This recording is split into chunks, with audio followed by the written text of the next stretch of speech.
Hello friends, welcome to my channel Gyan Prakash Assam. বড়ো university PG মানে MA MSc mcom admission হৈ আছে so এই admission আমি কেনেকৈ অনলাইনত কৰিব পাৰি মানে সো এইটো চাওক মানে আমাৰ তলতে লিংক দি আছে সেই লিংকত ক্লিক কৰিলে ডাইৰেক্টলি আমি এই পেজত আহিব পাৰি নহলে এটা বড়ো ইউনিভাৰ্সিটি ac.in মাৰিলেও আমি এইখন পেজত আহিব পাৰি ওকে তো এইটো হৈছে বড়ো ইউনিভাৰ্সিটিৰ অফিচিয়েল ৱেবছাইট সো এই বড়ো ইউনিভাৰ্সিটিৰ অফিচিয়েল ৱেবছাইট অহাৰ পিছত ইয়াতে চাওক এটা আমাৰ ওপৰত লিংক আছে যেটো মানে লিখা আছে BU admission 2020-21 ইয়াতে BU admission 2021 ক্লিক কৰিব লাগিব এটা ক্লিক কৰাৰ পিছত আমাৰ এটা পেজ খুল যাব চাও ইয়াতে এটা পেজ খুল কাছে সো ইয়াতে মানে কি বহাব লাগিব ইয়াতে মানে প্ৰথম ফোন নম্বৰ যেটো মানে ফোন নম্বৰ দি আমি সেই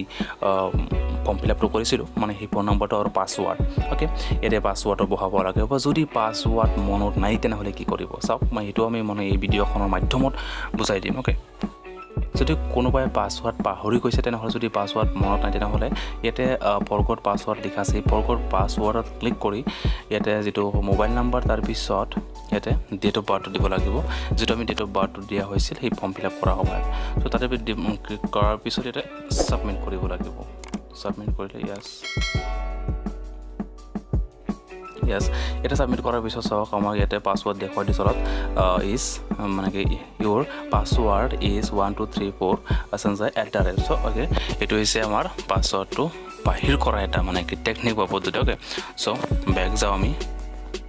এতিয়া আমি ইয়াতে ফোন নম্বৰ আৰু ইয়াতে পাসওয়াৰ্ডটো বহুৱাই দিম ওকে পাসওয়াৰ্ড বহাইছো এতিয়াতে কি পৰা সাইন ইন কৰিব লাগিব এটা সাইন ইন কৰিলে বাস এটা চাওক এতিয়া আমাৰ যেটো সাইন ইন কৰাৰ পিছত যদি আমি পাসওয়াৰ্ড মানে ফৰগট হৈছিল বা পাসওয়াৰ্ড আমাৰ মনত নাছিল সো এই কাৰণে ইয়াতে আমি নিউ পাসওয়াৰ্ড ফৰগট পাসওয়াৰ্ড মাৰি কিনে আহিছো এতিয়া চাওক ইয়াতে ইউনিক আইডি দিব লাগিব তাৰ পিছত এপ্লিকেশন আইডি এটা যিমান আছে মানে আমাৰ সিৰিয়াল নম্বৰ কোনটো এইটো দেখুৱাই দি আছে ওকে তাৰ পিছত যেটো মানে ডিপাৰ্টমেন্ট নাম এইটো আহি গৈছে তাৰ পিছত ইয়াতে মানে সিলেক্ট কোৰ্স ইয়াতে মানে আমি কোনটো কোৰ্সৰ কাৰণে আমি কৰিছো সো হেতুৰ কাৰণে ইয়াতে MPN কিবা কিবি আছে সো ইয়াতে আমাৰ যি হেতু মানে কি এটো MSc দিম ওকে তাৰ পিছত ইয়াতে গেটা কৰিছে কৰি বিলা আহি গৈছে ইমেল আইডি ওকে সো তাৰ পিছত ইয়াতে ভিলেজ নেম তাৰ পোষ্ট অফিচ বিলা অলৰেডি আহি যায় তাৰ পিছত ইয়াতে আৰু এটা কাম কৰিব লাগিব এটো হৈছে কি মানে ফটো আপলোড ওকে ফটো আৰু সিগনেচাৰটো আপলোড কৰিব লাগিব ইয়াতে ফটো আৰু সিগনেচাৰটো কেনেকৈ আপলোড কৰিম চাওক ইয়াতে মানে চুজ ফাইল যেটো লিখা আছে এটা ক্লিক কৰিম এটা চুজ ফাইলত ক্লিক কৰাৰ পিছত ফাইল আহিব ইয়াতে ফাইলৰ ক্লিক কৰিম yes ইয়াতে যেটো ফটো দি পাতিছে এটা ফটোটো ক্লিক কৰিম ওকে সো তাৰ পিছত ইয়াতে আপলোড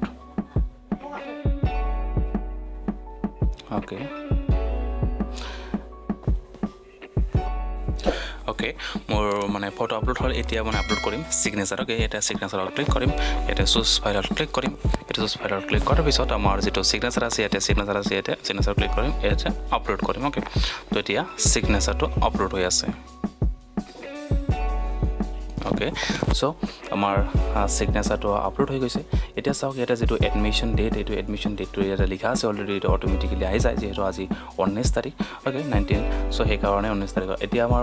কি কৰিব লাগিব এতিয়া মোৰ যেটো ইউনিক আইডি আছে ইয়াতে লিখব লাগিব তাৰ পিছত এপ্লিকেশন আইডি আৰু সিৰিয়াল নম্বৰ এটা দেখুৱাই দি আছো এটা ইউনিক আইডিটো কোনটো এটা ইউনিক আইডিটো জানে সকলোৱে এটো হৈছে ইউনিক আইডি ওকে তো এটা ইউনিক আইডিটো বহুৱাম সো হল এতিয়া মই এটা ইউনিক আইডি বহাইছো তাৰ পিছত ইয়াতে এপ্লিকেশন আইডি যিখিনি আছে এটা এপ্লিকেশন আইডি কোনটো মই দেখুৱাই আছো তাৰ সিৰিয়াল নম্বৰ সো এপ্লিকেশন আইডিটো হৈছে এটো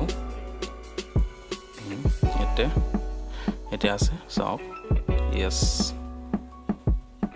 এটা যেটো আমাৰ এই এপ্লিকেশন আইডি ওপৰ লিখা আছে যাৰ যেটো নাম তাতে তলতে এপ্লিকেশন আইডি লিখা থাকে সো আমাৰ এটো আছে সো এপ্লিকেশন আইডিটো এটো আৰু যেটো সিৰিয়াল নম্বৰ কৈছে selection SI number okay so selection SI নম্বৰটো এখিনি হৈছে সিলেকশন SI নম্বৰ সো এতে বহাই দিব লাগে ওকে সো এটা হল কাম হল এতিয়া আমি কি কৰিম এটা এপ্লাই এডমিশন বুলি লিখা আছে এটা ক্লিক কৰিম ওকে সো এপ্লাই এডমিশনত ক্লিক কৰাৰ পিছত চাওক এটা এপ্লাই এডমিশনৰ কাৰণে হৈ গৈছে ওকে সো এটো হৈছে আমাৰ মানে কি পাম এটা সেভ টু PDF মানে খাত আমি এটা ডাউনলোড কৰি থব পাৰি ওকে তো এটা আমি ক্লিক কৰিম yes এতিয়া PDF ডাউনলোড হৈ গৈছে চাওক এটা ওকে সো বন্ধুসকল যদি এতিয়ালৈকে মোৰ চেনেলটো সাবস্ক্ৰাইব কৰা নাই প্লিজ সাবস্ক্ৰাইব কৰিব আৰু কাষত থকা বেল আইকনটো ক্লিক কৰিব